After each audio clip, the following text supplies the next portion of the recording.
사도행전 14장입니다.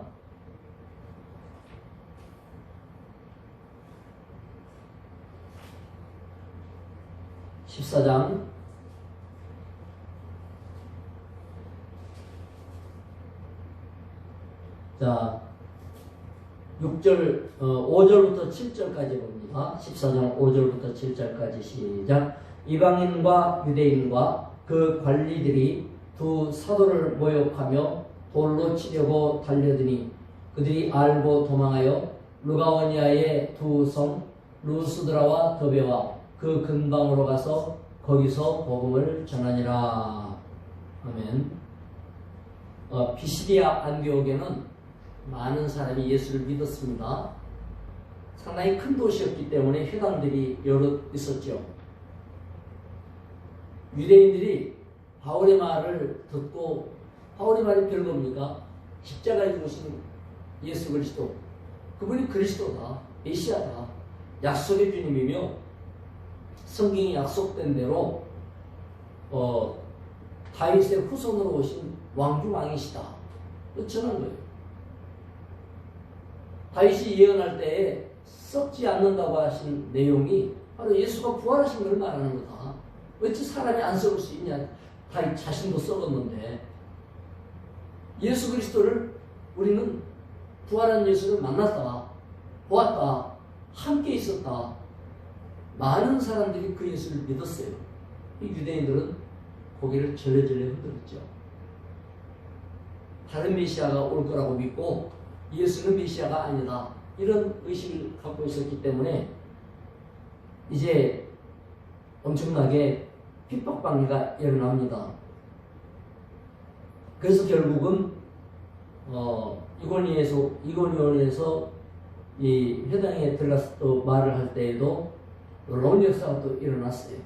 그러나 유대인들도 똑같아요.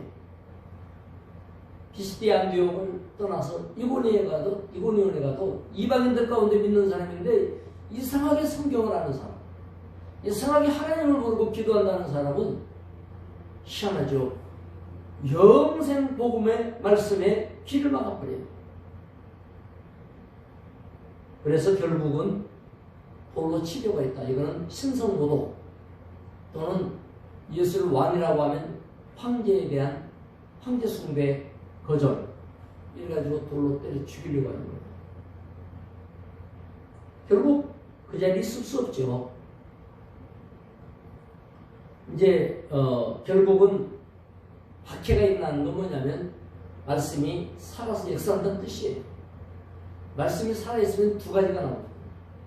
은혜를 받거나 반발을 하거나, 이것도 저것도 아니고 두리뭉술이, 이거는 살아있는 말씀이라고 볼 수가 없는 거죠. 말씀은 어중간하게 차지도 덮지도 않고 이런 게 아니에요. 명쾌하고 명확하고 분명하죠. 바울 사도 일행이 큰 도시를 방문한 이유는 두 가지예요. 첫째, 많은 사람이 있으니까 전도 효과가 높아요.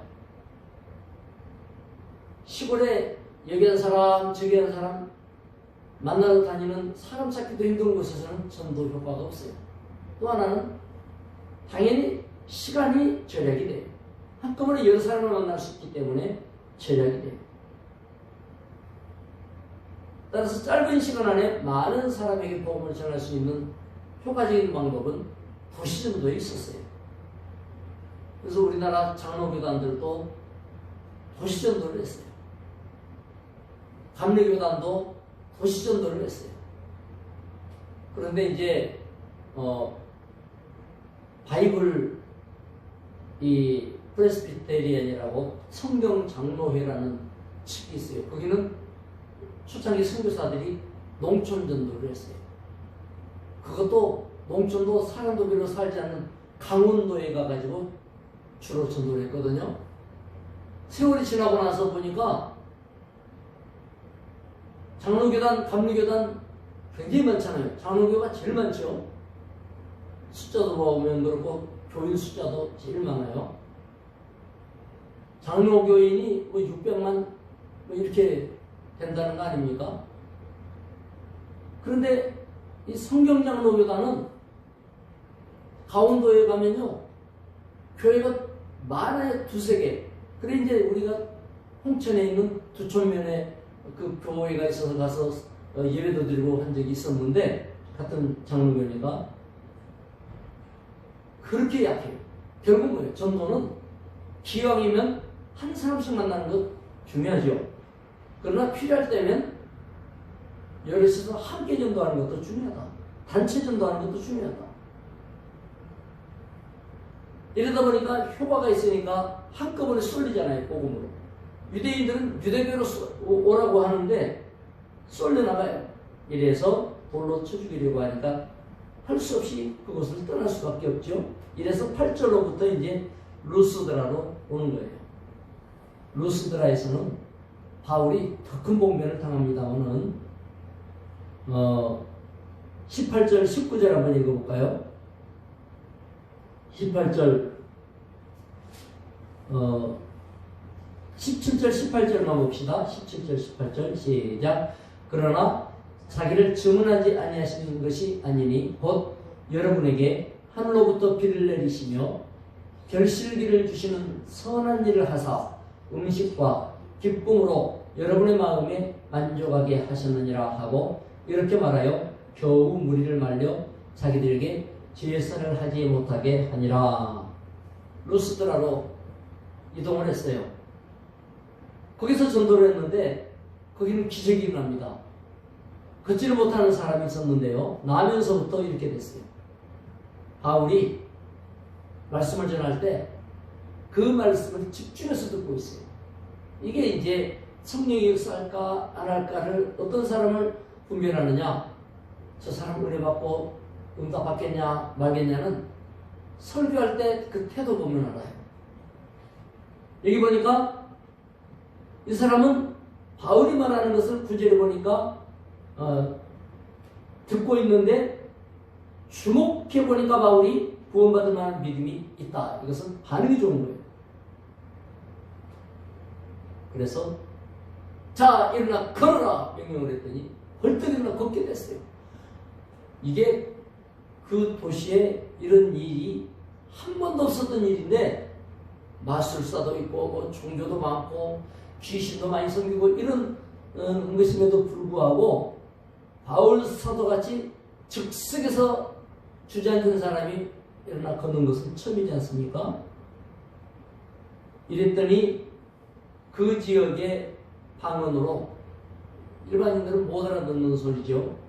막 소리를 지르면서 이 사람들은 신이다. 신이 사람 돼갖고 나타났다.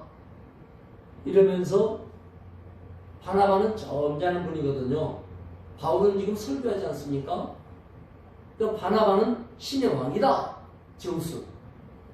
그 다음에 바울은 제우스 신의 대변자, 이 그리스 히랍 신화에 보면은 신들의 왕이 제우스지요.